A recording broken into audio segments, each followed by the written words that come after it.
George Saitoti met his death on June 10, 2012, in a helicopter crash in the Kabiku area of Nong Forest shortly after departing Wilson Airport, a tragedy that officially was attributed to poor visibility, pilot error, and maintenance failures.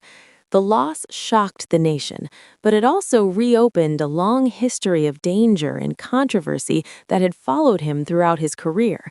Years earlier, he had survived a near-fatal poisoning that left him permanently wary of public spaces, and as Minister for Internal Security, he had made powerful enemies through his hard stance against drug cartels and extremist networks.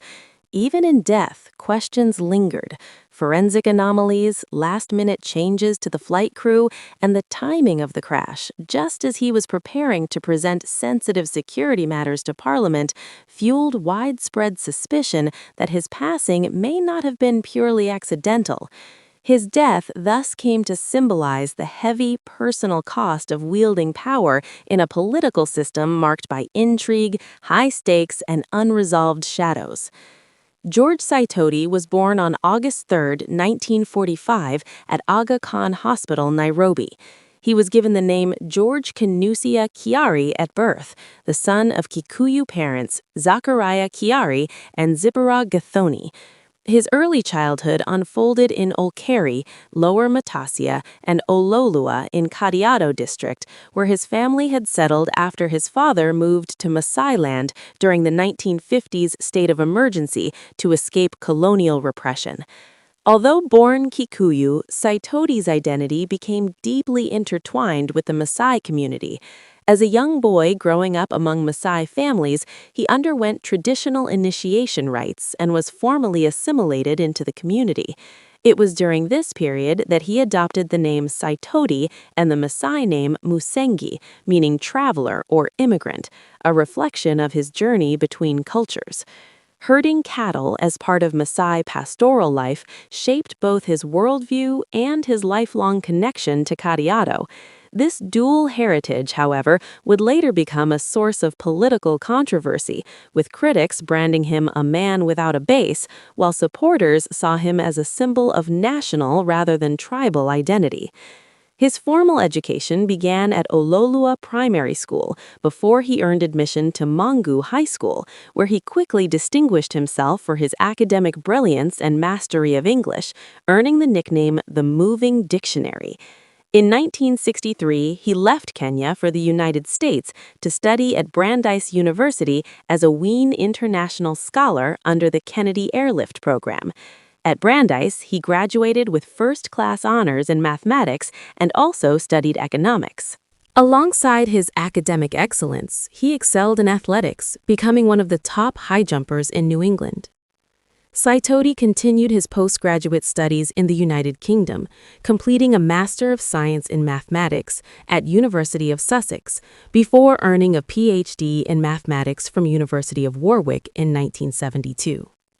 His doctoral research in algebraic topology, supervised by Luke Hodgkin, reflected his reputation as one of Kenya's most gifted mathematicians of his generation.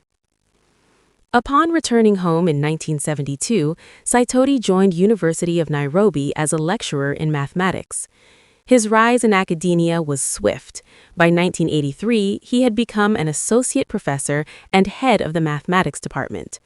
He also helped found the African Mathematical Union and served as its vice president, cementing his status as a leading intellectual voice in African mathematics.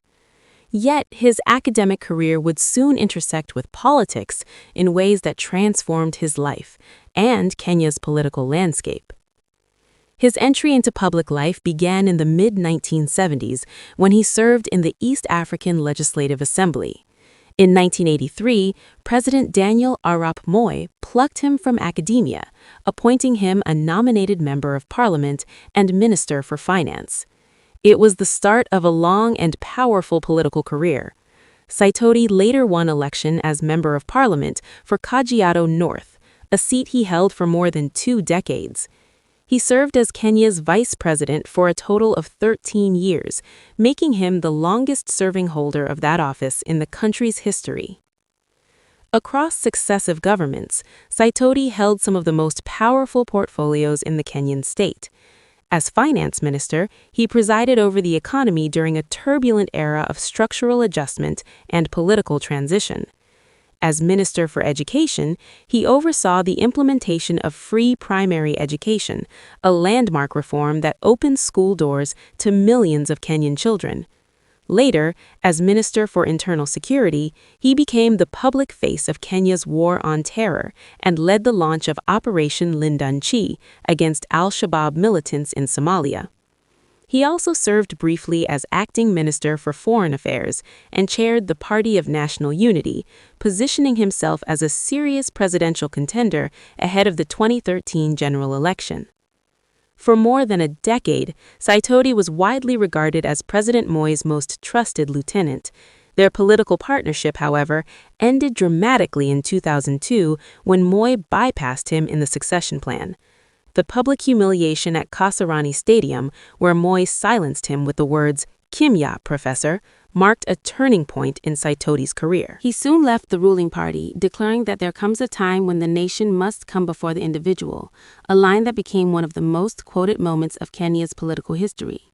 Despite his reputation for personal discipline and caution, Saitoti's career was repeatedly touched by scandal and danger. The most significant controversy was the Goldenberg affair, a massive financial fraud of the 1990s that drained billions from the Kenyan economy. As finance minister at the time, Saitoti was accused of authorizing irregular payments linked to fictitious gold exports.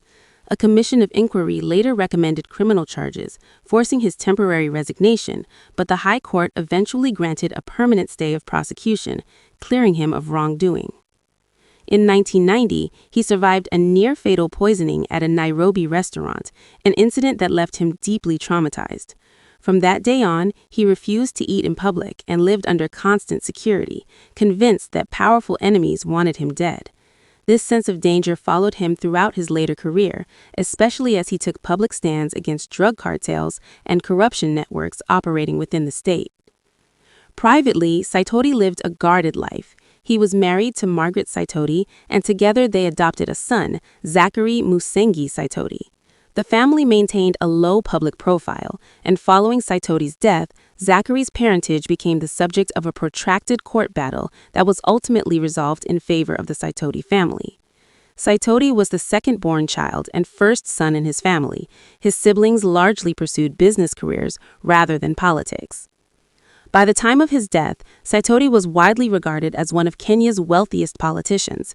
His fortune, estimated in the billions of shillings, spanned vast real estate holdings in Nairobi, Ngong, Kitengela, Kajiado, and Molo South, along with major interests in agriculture, banking, hospitality, and finance. After his passing, the courts ordered that his estate be shared equally between his widow and son, though disputes over the administration of his wealth lingered within the family. Saitoti's life came to a tragic end on June 10, 2012, when he was killed in a helicopter crash in Ngong Forest shortly after departing Wilson Airport. All 6 people on board, including his colleague Orwa Ojode, died in the crash. An official commission of inquiry concluded that the accident was caused by pilot error and poor visibility, compounded by maintenance failures and overloading. Yet unresolved questions, ranging from forensic anomalies to the timing of his death, just as he was preparing to table sensitive reports on drug trafficking, have continued to fuel speculation that the crash may not have been a simple accident. In death as in life, George Saitoti remains a deeply complex figure in Kenyan history. A brilliant mathematician who became a technocrat and political heavyweight, a man of dual identity who tried to rise above tribal politics, and a powerful insider whose career was shaped by loyalty, betrayal, scandal, and mystery.